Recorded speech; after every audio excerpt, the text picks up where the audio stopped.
Maithili express की शानदार प्रस्तुति।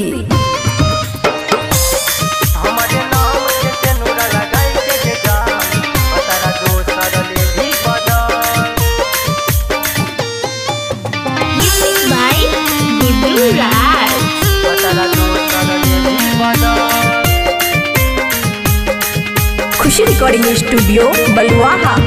आगे दिलबो देली कुचल गे मोर करे जबो के कोइली कदम। आगे दिलबो देली कुचल गे मोर करे जबो के कोइली कदम। हमारे नाम के सेनुरा लगाई के गे जान भतरा दोसर लेली बदल। हमारे नाम के सेनुरा लगाई के गे जान भतरा दोसर लेली बदल। आगे दिलबो देली कुचल गे मोर करे जबो के कोइली कदम।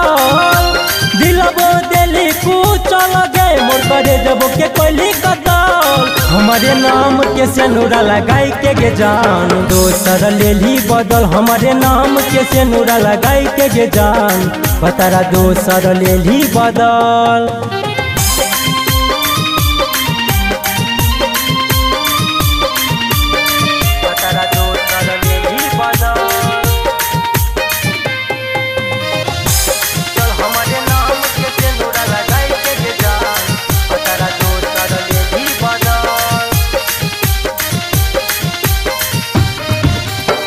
यह बना ही रहलो तोरा ऊपर विश्वास गे। लगते सेनुरबा उठ गेलो हमर आस गे। यह बना ही रहलो तोरा ऊपर विश्वास गे।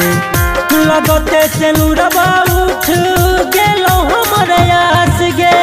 खुश रही हो तू हर पाल गे हे हकोगे हमर काल। खुश रही हो तू हर पाल गे हे हकोगे हमर काल। डोली उठे से पहले जान गे मोर अरथी जैतो निकल।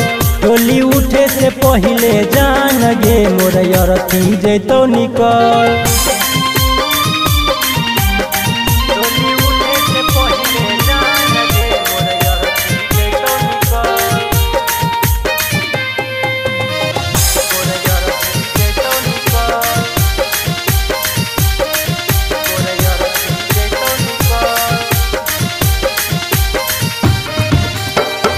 आशीष के दिल से करे जा गेली तू निकल दे। जीधी जितेंद्र के दिल में कैसे गेली बस गे। आशीष के दिल से करे जा गेली तू निकल दे। जीधी जितेंद्र के दिल में कैसे गेली बस गे। हे गे रबा हो तोहर लभर गे कृष्णा के उठल हे गे रोबा हो तोहर लभर गे कृष्णा के उठल। हमारे नाम के सेनुरा लगाई के गे जान भतरा दोसर लेली बदल। हमारे नाम के सेनुरा लगाई के गे जान भतरा दोसर लेली बदल। खुशी रिकॉर्डिंग स्टूडियो बलुआहा।